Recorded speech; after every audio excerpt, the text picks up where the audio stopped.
Hello students, welcome to my YouTube channel JD chemistry classes. और इस lecture में मैं आपको परमाणु भार यानी एटॉमिक मास परमाणु भार, इसे परमाणु भार या द्रव्यमान संख्या भी बोलते हैं, ए से डिनोट करते हैं। अणु भार यानी मॉलिक्यूलर मास,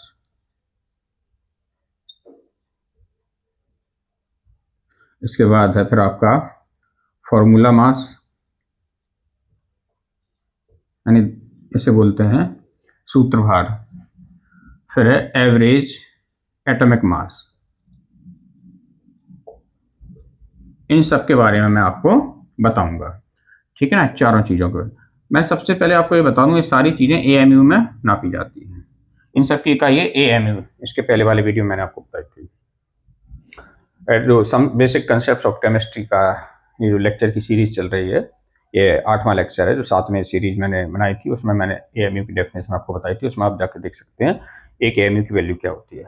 तो आज मैं आपको इन सब के बारे में बताऊंगा। सबसे पहले मैं आपको बताता हूँ परमाणु भार। वैसे मैं आपको बता चुका हूं, लेकिन अब यहां पर चूंकि ये टॉपिक है इसलिए पूरा लेके चलेंगे।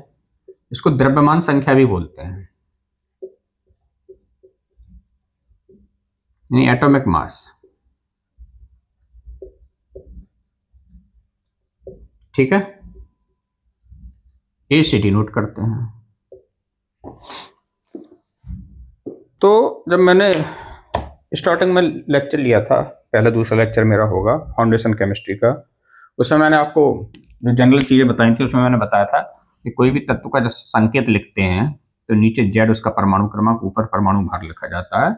जो परमाणु भार होता है बेसिकली वो न्यूट्रॉन प्लस प्रोटॉन के भार के योग के बराबर होता है, यानी number of neutrons plus number of protons equal to क्या कहलाता है, इनका सम जो होता है एटॉमिक मास कहलाता है। तो परमाणु भार की परिभाषा आप ऐसे भी कह सकते हैं कि किसी तत्व के एक परमाणु के नाभिक में उपस्थित प्रोटॉन और न्यूट्रॉन के भार के योग को उसका परमाणु भार कहते हैं। इसकी इकाई एएमयू है, ए से प्रदर्शित करते हैं। या इसको ऐसे भी कह सकते हैं, दूसरी इसकी परिभाषा है किसी तत्व के एक परमाणु के भार को उसका परमाणु भार या द्रव्यमान संख्या कहते हैं। सिंपल सी परिभाषा एक बार फिर से सुनिए। परमाणु भार क्या है? किसी तत्व के एक परमाणु के भार को उसका परमाणु भार या द्रव्यमान संख्या कहते हैं।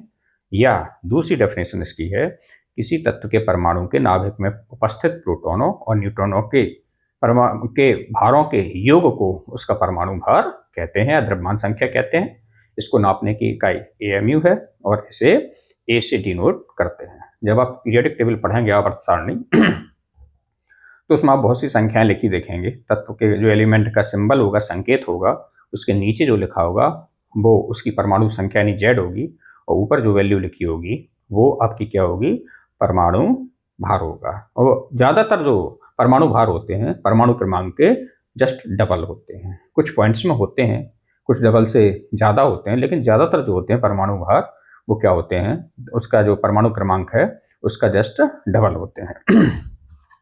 तो जैसे हम आपको बताएं, मैंने आपको डेफिनेशन बताई कि जो परमाणु भार होता है वो क्या होता है। परमाणु भार की परिभाषा न्यूट्रॉन और प्रोटॉन की संख्याओं का जो योग होता है वो क्या होता है, परमाणु भार होता है।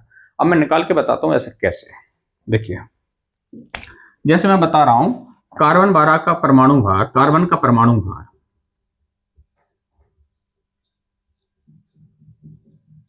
12 है, ये मैंने बता दिया। अब 12 है ये ऐसे लिख देते हैं, लेकिन बेसिकली हमें बताना कैसे चाहिए।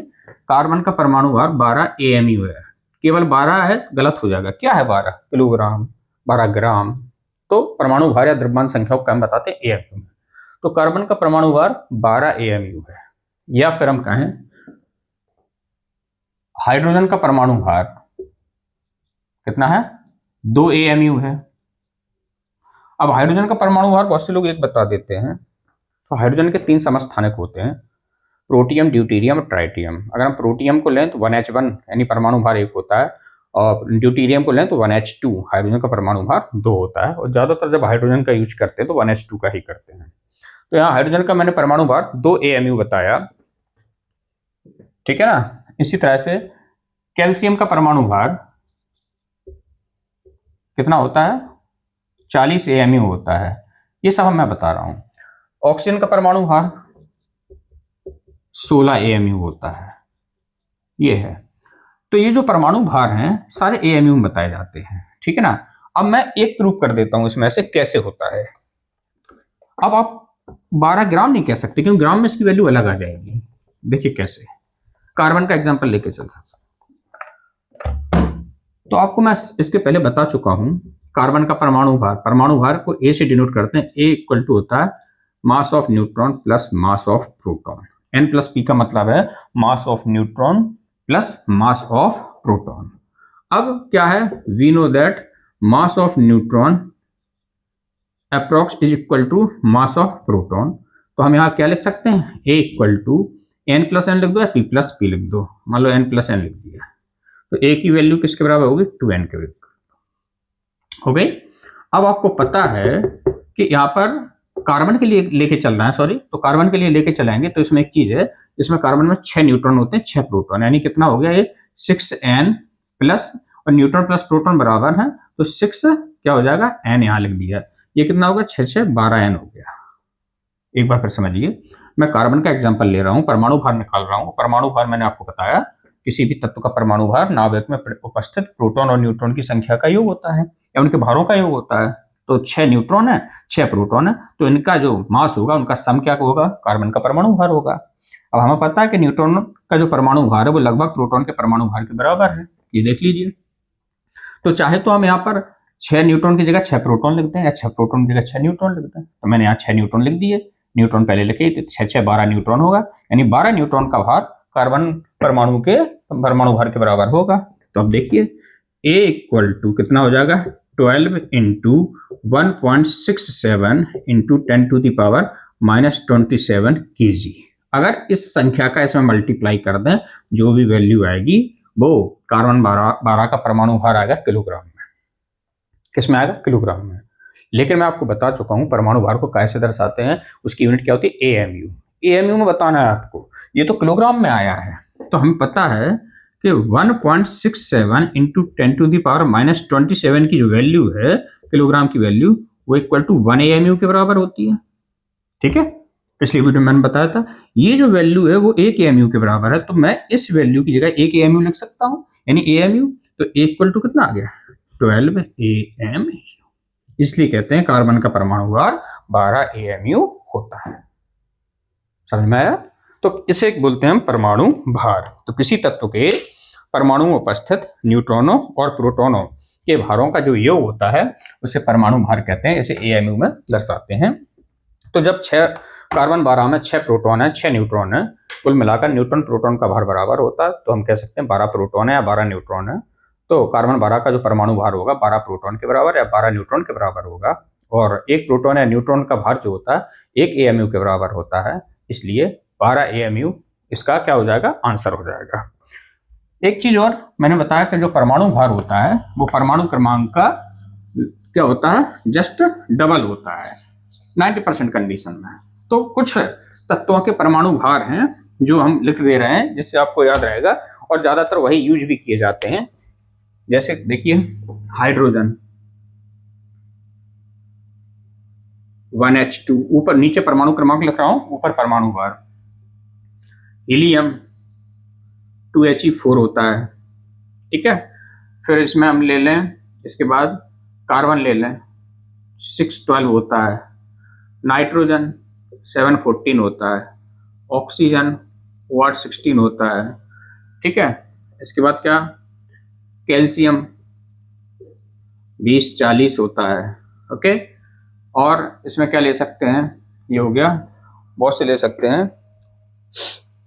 और Mg कितना होता है, 1224 होता है। तो मतलब बहुत से ऐसे होते हैं कि परमाणु क्रमांक के जस्ट क्या होते हैं, परमाणु भार क्या होते हैं, ज्यादातर क्या होते हैं, जस्ट डबल होते हैं। इनको याद रखिएगा। तो अब कुछ मैं परमाणु भार और लिख दे रहा हूं जो कि आपको याद रखने हैं। फ्लोरीन का परमाणु भार 19 होता है, आर्गन का परमाणु भार कितना होता है, 40 होता है, फास्फोरस का परमाणु भार 31 होता है, ठीक है ना। कैल्शियम का बता ही दिया मैंने, और फास्फोरस का 31 हो गया। इसके बाद और देख लीजिए, सोडियम का Na का कितना होता है, 23 होता है, आयरन कॉपर, जिंक, आयरन का 56 होता है, आयरन का 56 है और कॉपर का 63.5 है, जिंक का परमाणु भार 65.3 है, 65.3 है। इस तरह से कुछ परमाणु भार और हैं। एल्यूमिनियम, एल्यूमिनियम का 27 है। पीरियडिक टेबल में दिए हैं लेकिन मैं वो लिख रहा हूँ जो थोड़े आप लर्न करेंगे तो काम चल जाएगा इनसे आपका। सिल्वर का 108 है और आयोडीन का 127 है। ये हैं कुछ परमाणु भार हैं। सारे परमाणु भार जो 118 तत्वों के याद नहीं करने हैं, इसमें हमने जो कुछ लिखे हैं इनको अगर आप थोड़ा याद कर ले जाएंगे तो लगभग आपके सारे न्यूमेरिकल्स सॉल्व हो जाते हैं। ये तो परमाणु भार हो गया। अब जो दूसरा हमारा टॉपिक है वो है अणु भार, यानी मॉलिक्यूलर मास। मॉलिक्यूलर मास क्या होता है? तो एक परमाणु के भार को उसका परमाणु भार कहते हैं। किसी भी तत्व के एक परमाणु के भार को उसका परमाणु भार कहते हैं। तो मॉलिक्यूलर मास क्या होता है? अणु के भार को मॉलिक्यूलर मास कहते हैं। अब अणु किसका होता है? अणु या तो एक ही तत्व के दो या दो से अधिक एक जैसे परमाणु जो होते हैं मिलकर अणु बनाते हैं, या विभिन्न तत्वों के अणु आपस में मिलकर यौगिक बनाते हैं। तो सामान्यतः अणु को यौगिक कह दिया जाता है। तो किसी यौगिक में उपस्थित सभी परमाणुओं के परमाणु भारों के योग को उसका अणु भार कहते हैं, यानी मॉलिक्यूलर मास। अणु भार का मतलब है कोई कंपाउंड है, कोई यौगिक है, उस यौगिक के एक अणु का जो भार होता है उसे अणु भार कहते हैं। और उस अणु में क्या होते हैं? या तो एक ही तत्व के अलग अलग परमाणु हो सकते हैं, एक से ज्यादा परमाणु हो सकते हैं, या विभिन्न तत्वों के अलग अलग परमाणु हो सकते हैं। तो जितने भी परमाणु हैं, चाहे वो एक ही तत्व के हों या अलग अलग तत्वों के हों, उन सब के परमाणु भारों का जो सम होगा वो उसका अणु भार यानी मॉलिक्यूलर मास कहलाएगा। तो इसको भी एएमयू से दर्शाते हैं। अणु भार इक्वल टू होगा अणु में उपस्थित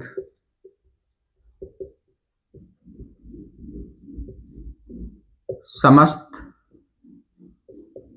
परमाणुओं का भार।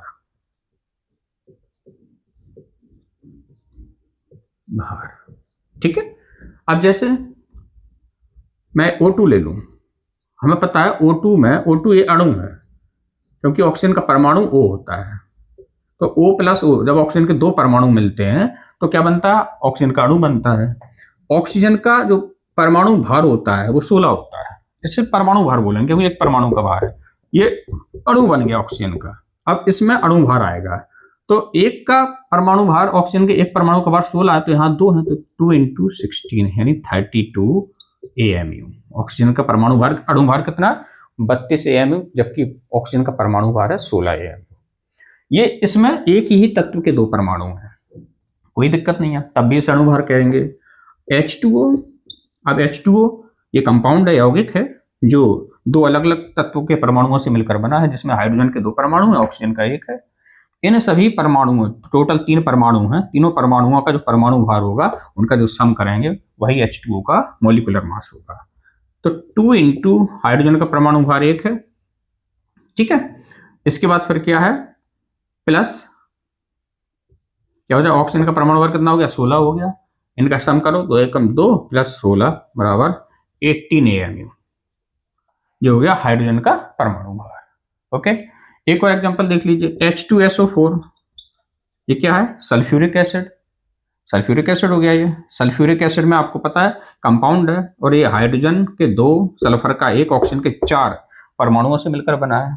तो इसका जो भार होगा वो अणु भार होगा, क्योंकि अणु में एक से ज्यादा परमाणु होते हैं।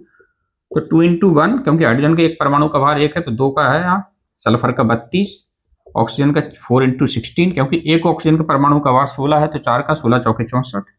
सम करो, 32 + 64, सबका सम करेंगे, 2 × 2 = 4, 4 × 8 = 98 AMU। अब इसी को न्यूमेरिकल लाएंगे कि सल्फ्यूरिक एसिड के अणु भार को किलोग्राम में दर्शाइए।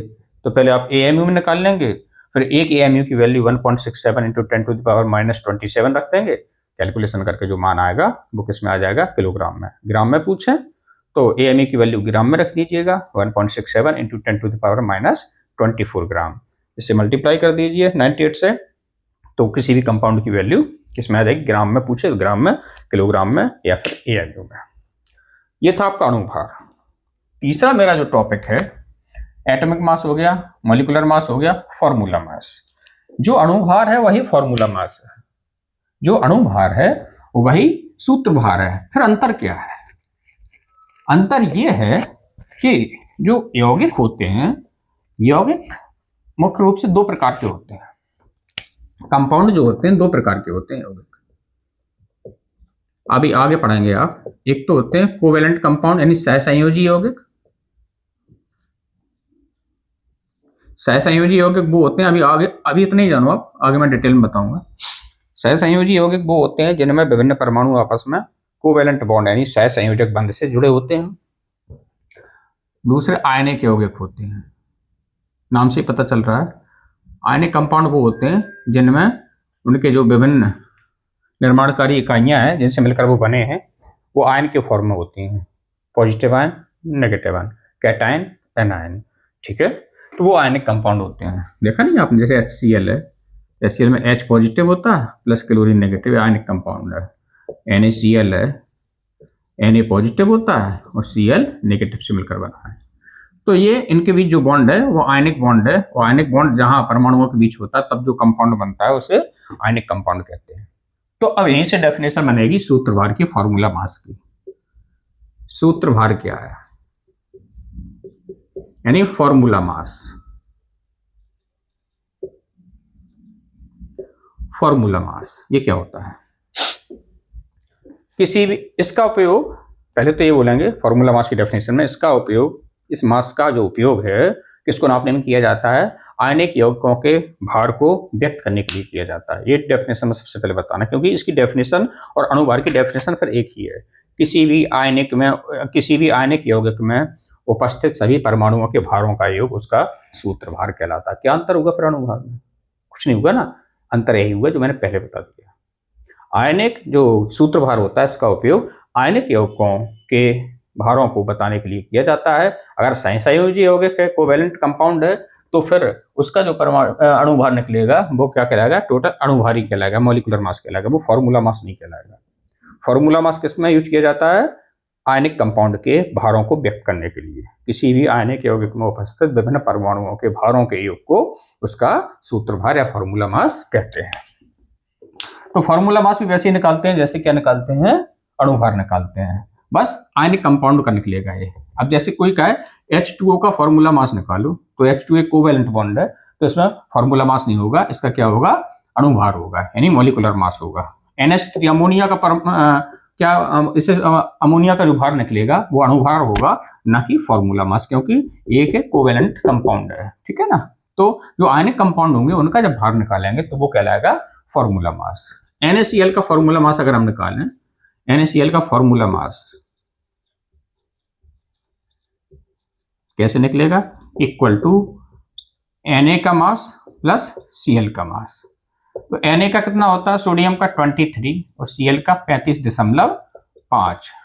यूनिट्स की भी AMU है। मैंने जब ये लेक्चर स्टार्ट किया था मैंने ये सबकी यूनिट बताई थी आपको, कोई भी भार निकले सबको AMU में ही व्यक्त करेंगे।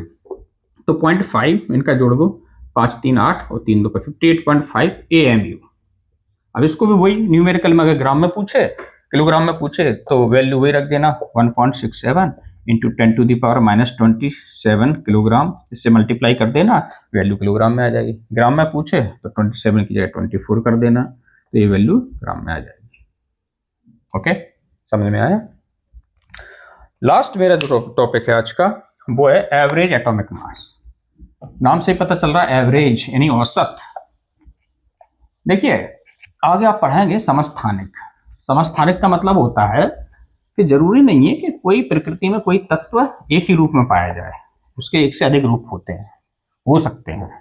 तो जब प्रकृति में कोई तत्व एक से अधिक रूपों में पाया जाता है तो उसके अलग अलग जो रूप हैं उनके भार थोड़े बहुत अलग अलग होंगे, उनके जो परमाणु भार हैं, और प्रकृति में जिस प्रतिशत में वो पाया जाएगा वो प्रतिशत भी अलग अलग होंगे। तो फिर उसका जो परमाणु भार होगा कैसे निकालेंगे? तो उनका औसत निकाल लिया जाता है, उसे ही हम औसत परमाणु भार कहते हैं। डेफिनेशन क्या बनेगी?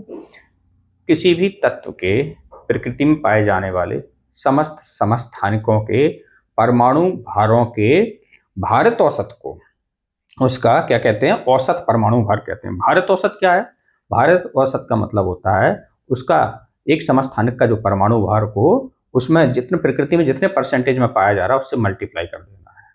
ऐसे ही जितने समस्थानिक हैं सबका मल्टीप्लाई कर देंगे और सबको जोड़ देंगे, जो परमाणु भार निकलेगा उसी को उसका औसत परमाणु भार माना जाएगा। समझ में आया कैसे? औसत परमाणु भार, औसत परमाणु भार, इसको भी एएमयू से बताएंगे, ठीक है ना। इसको मैं वैसे डिनोट करने के लिए ए एवरेज लिख दे रहा हूं। क्यों लिख दे रहा हूं? क्योंकि ए मींस एटॉमिक मास, परमाणु भार हो गया, एवरेज माने औसत। जब भी एवरेज परमाणु भार निकालते हैं तो क्या करेंगे, समस्त समस्थानिकों के परमाणु भारों का भारत औसत, भारत औसत, उसका औसत परमाणु भार कहलाता है। यहां पर मैं क्लोरीन का एग्जांपल लेके चल सकता हूं। क्लोरीन का परमाणु भार आपको पता है 35.5 मैंने बताया था। क्लोरीन प्रकृति में दो फॉर्म में पाया जाता है, क्लोरीन 35 एंड क्लोरीन 37। ये तो इनके एएमयू हैं। अब इन्हीं का औसत निकालते हैं तो आता है 35.5। कैसे? ऐसे नहीं डायरेक्ट इनको जोड़ के 2 से डिवाइड करना है, इस तरह से औसत नहीं निकालना है।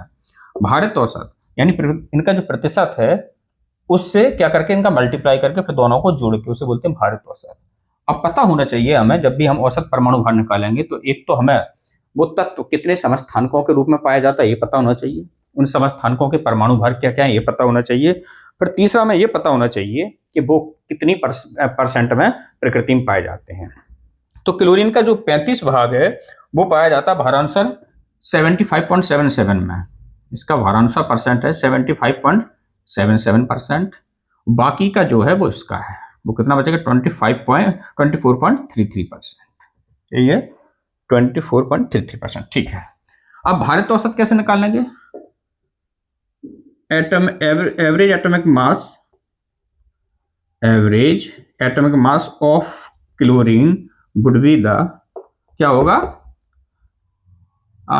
Weightage average of their isotopes atomic mass. यानी क्या होगा, जो आइसोटोप्स हैं क्लोरीन के उसका जो वेटेज एवरेज होगा उनका क्या होगा, जो सम होगा वही क्या कहलाएगा, क्लोरीन का एवरेज एटॉमिक मास। कैसे इनका कैसे निकालेंगे वेटेज एटॉमिक मास?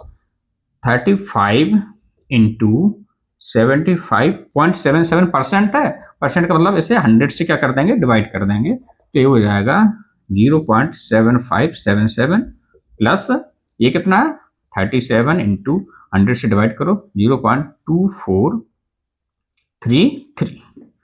तो ये क्लोरीन की वैल्यू आ जाएगी। इनका जब आप मल्टीप्लाई करेंगे तो आप करके देख लेना, मैं डायरेक्ट कर देता हूँ। 26.5195 इनका मल्टीप्लाई करने से आएगा और ये वैल्यू जो आएगी 9.0021। जब इनका सम करेंगे तो क्लोरीन का जो क्या बोलते हैं एवरेज एटॉमिक मास आएगा वो 5216 एएमयू आता है। तो इसको हम पॉइंट के बाद एक ही डिजिट में ले लेते हैं, क्लोरीन का atomic mass equal to 35.5 AMU. ये मैंने क्लोरीन के एग्जांपल से बताया। ऐसे ही किसी भी तत्व का जो जिसके समस्थानिक पाए जाते हैं उनका हम ले सकते हैं। फिर से एक बार मैं इसको रिपीट कर देता हूँ, आपको समझ में ना आया हो। औसत परमाणु भार क्या होता है? कोई भी तत्व प्रकृति में एक से अधिक रूपों में पाया जा सकता है, जरूरी नहीं है हर तत्व पाया जाए। तो उस तत्व के जो समस्थानिक होते हैं, हमें एक तो उन सभी समस्थानिकों का परमाणु भार लेना है। परमाणु भार के बाद उनके जो प्रकृति में जितने प्रतिशत मात्राएं हैं वो लेनी है। फिर उनका भारत औसत निकाल लेना है। जो भारत औसत निकलेगा वही उसका क्या कहलाएगा, परमाणु भार कहलाएगा। भारत औसत कैसे निकालते हैं? जैसे कोई एक तत्व है प्रकृति में 2 रूपों में पाया जाता है, एक का परमाणु भार जैसे क्लोरीन का एग्जाम्पल लिया 35 है, दूसरे का 37 है। 35 जो प्रकृति में पाया जाता है 75.77 मात्रा में पाया जाता है और जो 37 है वो पाया जाता है 24.33 मात्रा में। तो भारत औसत कैसे निकलेगा? इसका जो एटॉमिक मास है 35 इंटू इसका जो परसेंटेज है प्रकृति में, उसमें 100 से डिवाइड करके उसका मल्टीप्लाई कर देंगे। ऐसे ही दूसरा समस्थानिक है, उसका भी क्या करेंगे, 100 से डिवाइड करके मल्टीप्लाई कर देंगे। दोनों का सम करेंगे, जो आएगा वही उसका क्या कहलाएगा, एवरेज एटॉमिक मास कहलाएगा। तो आज मैंने आपको क्या क्या बताया आज के लेक्चर में। मैंने आपको परमाणु भार, अणु भार, इसके बाद सूत्र भार, फिर मैंने क्या बताया आपको, औसत परमाणु भार, चारों के बारे में मैंने बताया। अच्छे से आपको समझ में आया होगा। परमाणु भार होता है किसी तत्व के एक परमाणु भार को, उसको परमाणु भार कहते हैं। अणु भार का मतलब किसी यौगिक के एक अणु में उपस्थित समस्त परमाणुओं के भारों के योग को उसका अणु भार कहते हैं। सूत्र भार और अणु भार एक ही जैसे होते हैं, बस डिफरेंस ये है कि जो सूत्र भार होता है वो आयनिक कंपाउंड्स के लिए होता है।